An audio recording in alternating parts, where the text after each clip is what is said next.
Olá, tudo bem? Hoje iremos falar sobre o saneamento em áreas urbanas de ocupação espontânea, conceitos, impactos e perspectivas. O saneamento é composto por quatro eixos: água, esgoto, drenagem e resíduos sólidos. Esses quatro eixos serão abordados aqui nesse minicurso. E esse minicurso foi idealizado e elaborado por três professores do Departamento de Engenharia Ambiental da Universidade de Brasília. São eles: professora Ariusca, professora Lenora e o professor Ricardo. Além disso, contou com a contribuição de 15 alunos do projeto de extensão de desenvolvimento comunitário em saneamento ambiental e recursos hídricos do curso de engenharia ambiental. Os 15 alunos são Ana Luísa, Carlos André, Eric, Felipe, Gabriel, Giovana, João Henrique, Lara, Larissa, Letícia, Ludmila, Natália, Thomas, Igor e Viviane.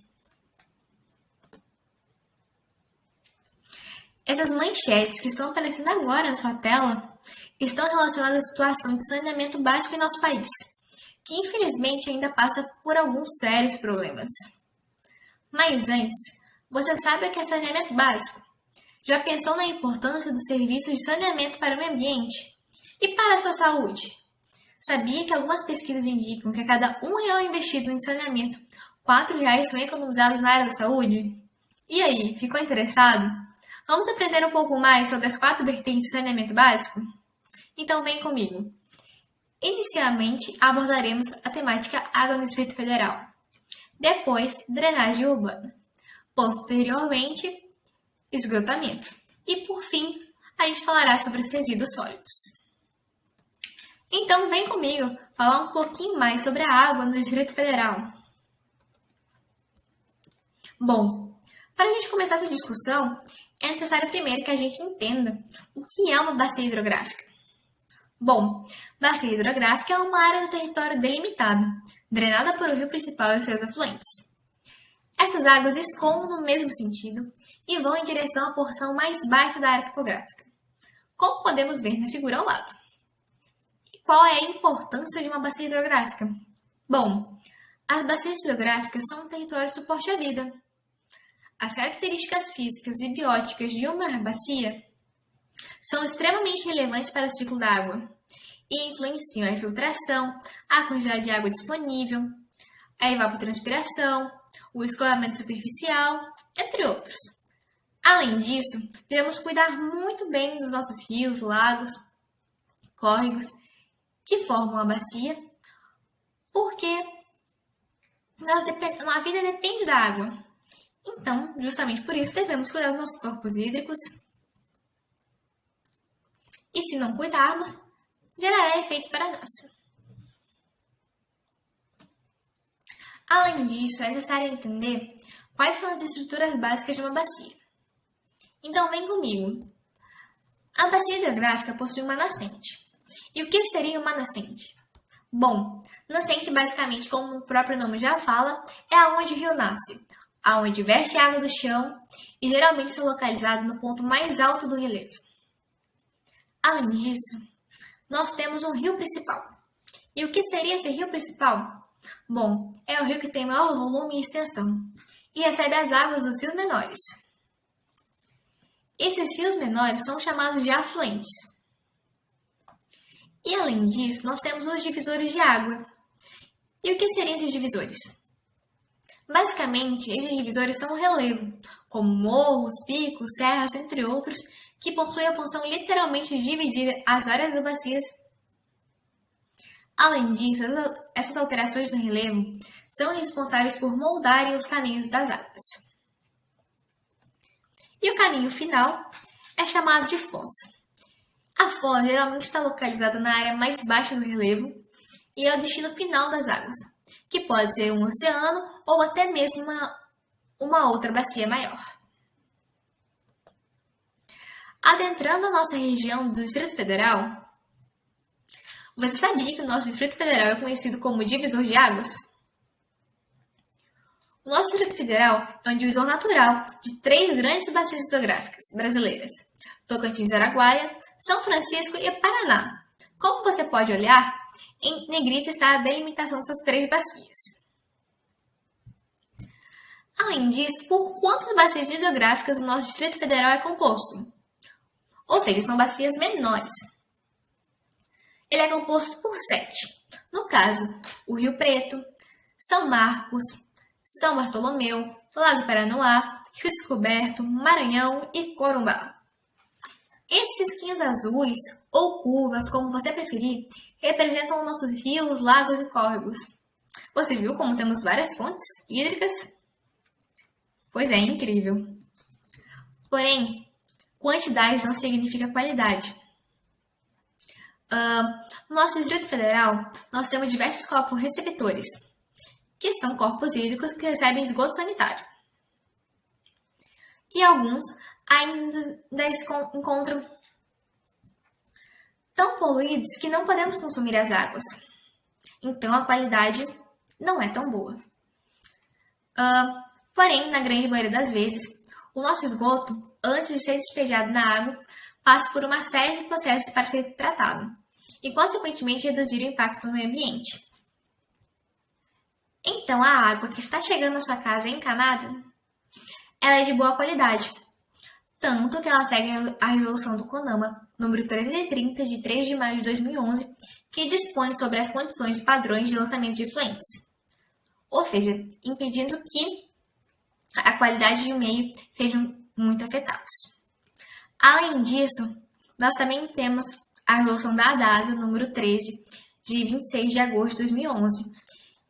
E essa resolução ela é responsável por estabelecer critérios técnicos para a emissão de outorga para fins de lançamento de efluentes em corpos hídricos, de domínio do Distrito Federal e daqueles delegados pela União. Ou seja, essa resolução ela é responsável por criar normas e critérios técnicos sobre o que o efluente, no caso o esgoto, deve atender para ser lançado no corpo hídrico, no caso rio, lago, tendendo a ter um mínimo dano ambiental. E toda essa quantidade de água é armazenada em reservatórios. No Distrito Federal, são utilizados 3. O do Descoberto, sendo o maior deles, com capacidade máxima de 103 milhões de metros cúbicos, está localizado às margens da BR-070, que liga Águas Lindas de Goiás ao Plano Piloto. Esse reservatório chega a abastecer 60% da população do DF. Outro reservatório utilizado é o de Santa Maria, responsável por abastecer 27% da população do DF. O reservatório de Santa Maria está situado na cidade satélite de Santa Maria, no Parque Nacional de Brasília, e tem a capacidade máxima de 43 milhões de metros cúbicos de água. O terceiro deles é o do Lago Paranoá. Além de ser usado para a produção de energia, também é utilizado para o abastecimento de água na região do Lago Norte. Hoje, o Distrito Federal consegue disponibilizar água tratada para 97,82% da sua área urbana.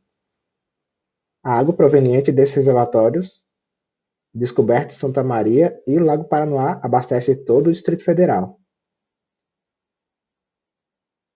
E com o constante crescimento da população do DF, viu-se a necessidade de termos mais fontes de água potável. Portanto, há também um reservatório que ainda não está sendo utilizado, mas que já tem 97% de suas obras concluídas e que está previsto para ser inaugurado em 2021. É o caso do Corumbá 4, que está localizado na região de Lusiânia e irá atender cerca de 1,3 milhões de pessoas do DF e no Goiás. Esse reservatório ficará responsável pelo abastecimento de 5 regiões, sendo elas o Parkway, o Gama, o Recanto das Emas, o Riacho Fundo 2 e Santa Maria. E para que essa água seja consumida, é necessário o tratamento adequado. O tratamento baseado em 4 fases. A primeira é a clarificação, onde ocorre a remoção dos sólidos presentes na água, que, como o próprio nome já diz, vai deixar a água mais clarinha, por isso está sendo removida os grãozinhos de solo e pedras. A segunda etapa consiste na desinfecção, em que desativamos os micro-organismos para que não causem risco à saúde. A terceira é uma etapa muito legal, onde acrescentamos flúor na água para que não ocorra geração de cáries em nossa dentição.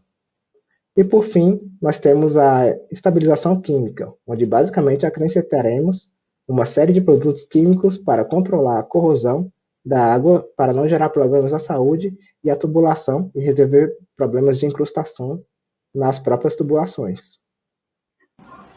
Cabe ressaltar que o Distrito Federal abastece com água tratada cerca de 97% da população, porém, 2,18% não recebe água tratada, ou por serem localizados em áreas recentes do DF, ou por não serem áreas regulamentadas como a região de Santa Luzia. Essa região utiliza poços artesianos para a captação de água. Além disso, como sabemos, a população DF teve um grande aumento. Em 1992 éramos 1,5 milhão e agora 3 milhões. Em 2016 até 2018, o DF passou por uma crise hídrica.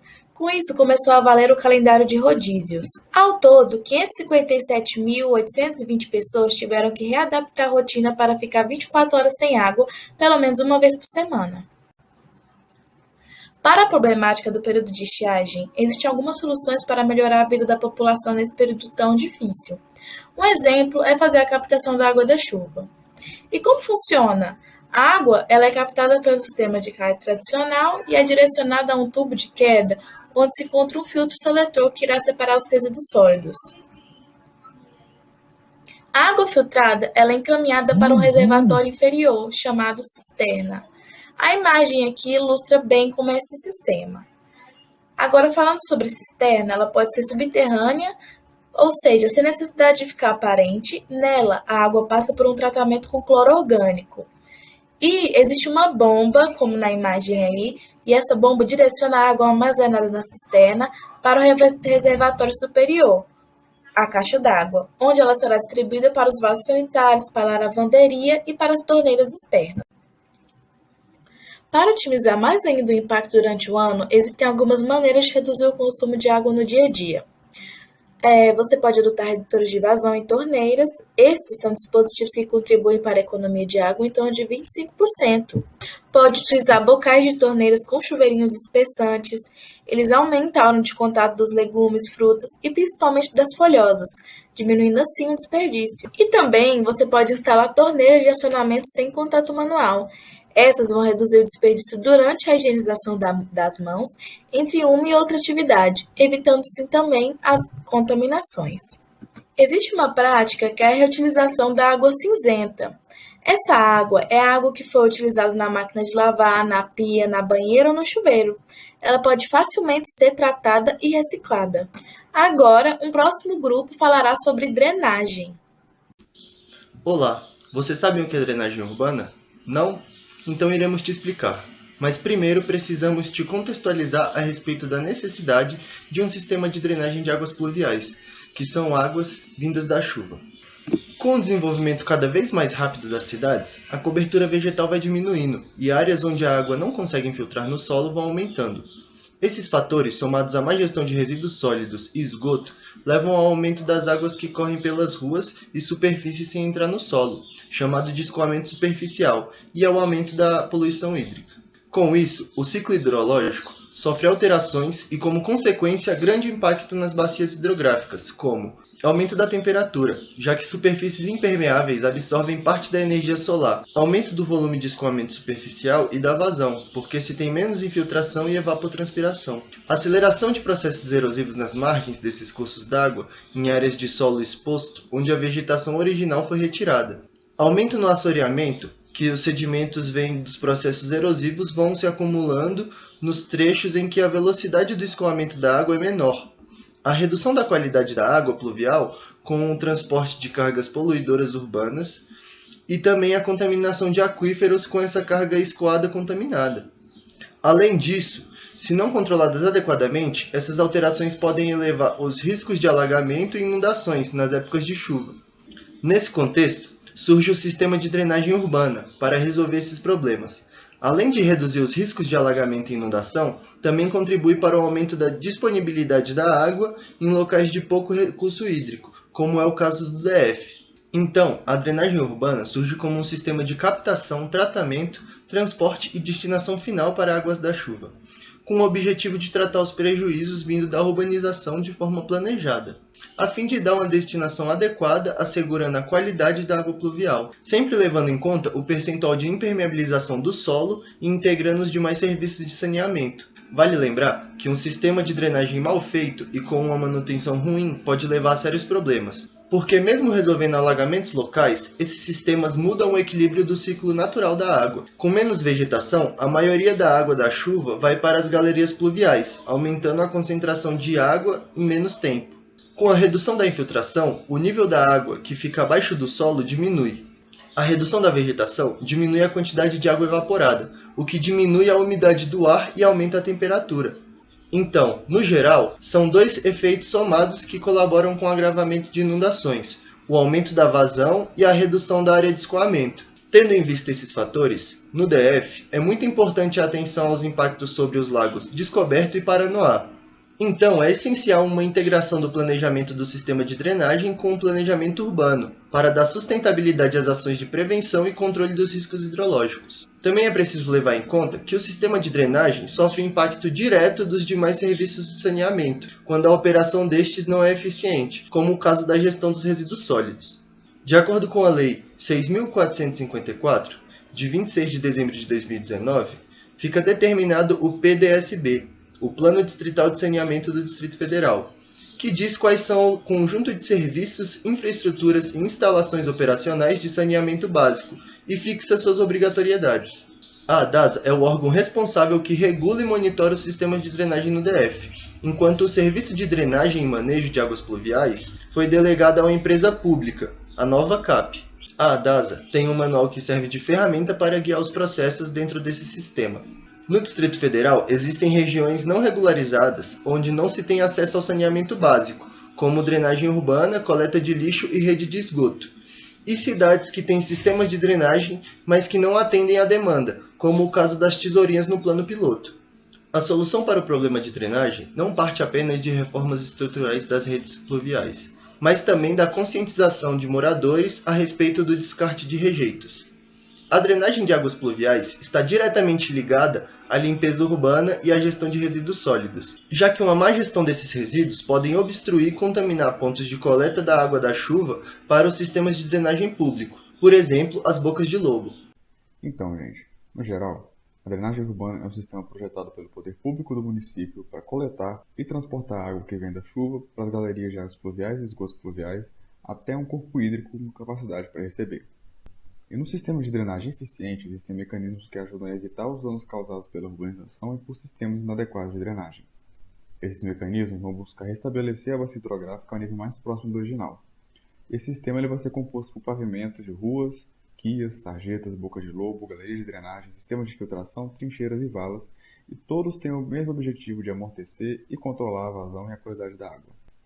Esses elementos vão estar presentes ao longo de 3 subsistemas: controle na fonte, com dispositivos que promovem a filtração da água ou armazenamento e são instalados na origem do escoamento pluvial; a microdrenagem, com dispositivos que drenam o sistema viário, como sarjetas, bocas de lobo e tubulações com diâmetro menor que 80 cm; e por fim a macrodrenagem, composta por canais abertos ou fechados e tubulações que recebem a vazão de um conjunto de redes de microdrenagem. Mas é importante ressaltar que essa divisão é só para explicação, já que do ponto de vista mais técnico, essa subdivisão não existe. Agora, buscando soluções que juntam a funcionalidade da obra de drenagem com a valorização do espaço urbano, o projeto do sistema, além de cumprir com suas funções, ele também precisa valorizar a paisagem, contribuir com o aumento de áreas verdes, valorizar a água como elemento da paisagem urbana e garantir sua qualidade, promover usos pela população e facilitar o acesso à manutenção. Ele contava com sistemas de retenção e filtração e melhoria da qualidade da água de escoamento e incorporava todos esses elementos ao paisagismo. Além disso, a pavimentação com pisos permeáveis, igual esse aqui do lado esquerdo, preservando a permeabilidade natural do solo.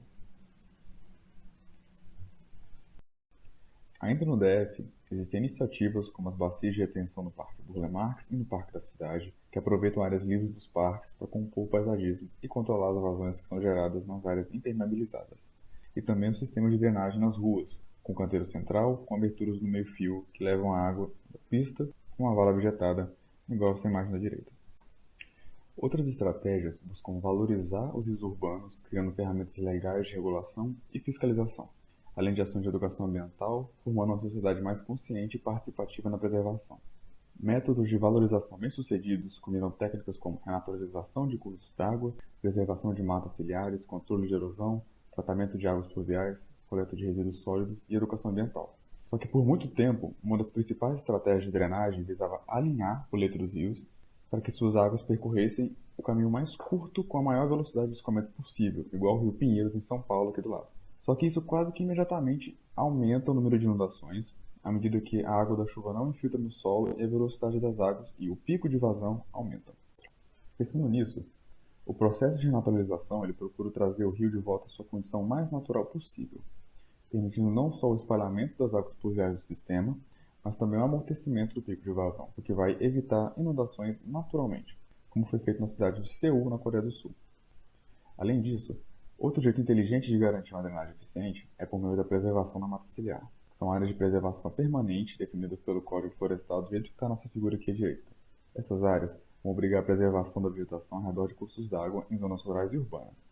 E quando ela é preservada em ambientes urbanos, a vegetação ciliar vai regularizar a vazão, então ela vai favorecer a infiltração e a recarga de reservatórios subterrâneos, ela vai garantir a qualidade da água, porque vai estar filtrando a poluição, retendo parte dos poluentes, como metais pesados, óleos, graxas, matéria orgânica, essas coisas que ficam na rua, e vai reduzir processos de assoreamento e erosão, porque parte dos sedimentos do solo que são carregados pelo escoamento vão ficar retidos, e isso acaba fixando as margens desses cursos d'água, que vem da chuva para as galerias de águas pluviais e esgotos pluviais, até um corpo hídrico. Boa tarde, gente. Dando continuidade ao curso, agora a gente vai falar um pouco sobre o esgotamento sanitário. Eu, Viviane e a Giovana.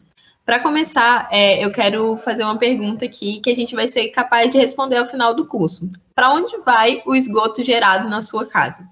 Para começar a responder essa pergunta, a gente precisa saber o que é o esgoto. E a gente chama de esgoto a água que é proveniente do banho, limpeza de roupas, louças ou descarga do vaso sanitário, entre outras coisas. Ou seja, é o efluente ou a água servida, são todos os resíduos líquidos domésticos que necessitam de tratamento adequado para que sejam removidas as impurezas e assim possam ser devolvidos à natureza sem causar danos ambientais e à saúde. E nessa perspectiva surge o esgotamento sanitário, que é, segundo a Associação Brasileira de Normas Técnicas, é o conjunto de condutos, instalações e equipamentos destinados a coletar, transportar, condicionar e encaminhar somente o esgoto sanitário a uma disposição final conveniente, de modo contínuo e higienicamente seguro. Só que muitas vezes isso não acontece. Muitas vezes o esgoto é descartado de forma incorreta em rios, diretamente, sem nenhum tratamento. E por isso surge a importância de se ter o esgotamento sanitário. Quais são essas importâncias? Primeiramente, evitar doenças. O tratamento de esgoto reduz a quantidade de organismos que provocam doenças, como a leptospirose, cólera, hepatite A, entre muitas outras. Cuidar do meio ambiente, mais tratamento vai ser menos sujeira e menos prejuízo ao meio ambiente, evitando assim rios e lagos com mau odor e a morte de animais aquáticos. Cuidar das cidades.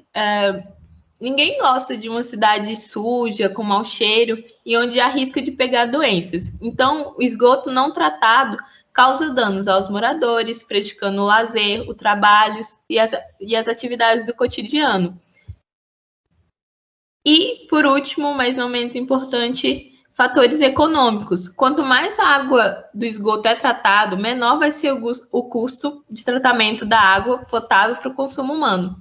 Assim, as pessoas têm mais recursos hídricos disponíveis para o uso industrial e comercial. E, além disso, vai ser para os gestores, uma maior demanda de recursos para a saúde, porque vão ter menos pessoas doentes devido à água contaminada.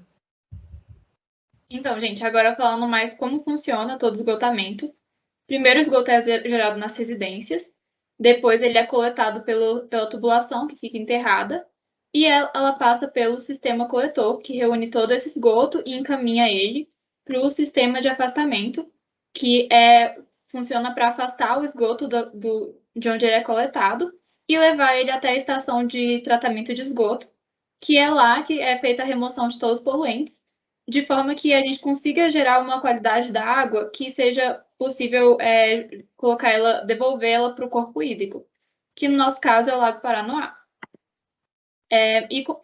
Como é que funciona o tratamento na própria estação? ele passa por um tratamento preliminar, depois primário, secundário, e em algumas estações também tem um tratamento terciário, que faz toda a remoção dos sólidos e dos poluentes da água. E se não houver estação de tratamento de esgoto? Alguns locais eles são muito afastados ou realmente não têm acesso a uma estação de tratamento, e para isso são feitas algumas soluções individuais, que a mais comum é a fossa séptica, que é o esgoto ele chega pelos condutos e fica armazenado por um tempo na fossa séptica, e aí os sólidos ficam no fundo e retém também a gordura. Depois o líquido passa por um filtro anaeróbico e depois ele é levado para um sumidouro.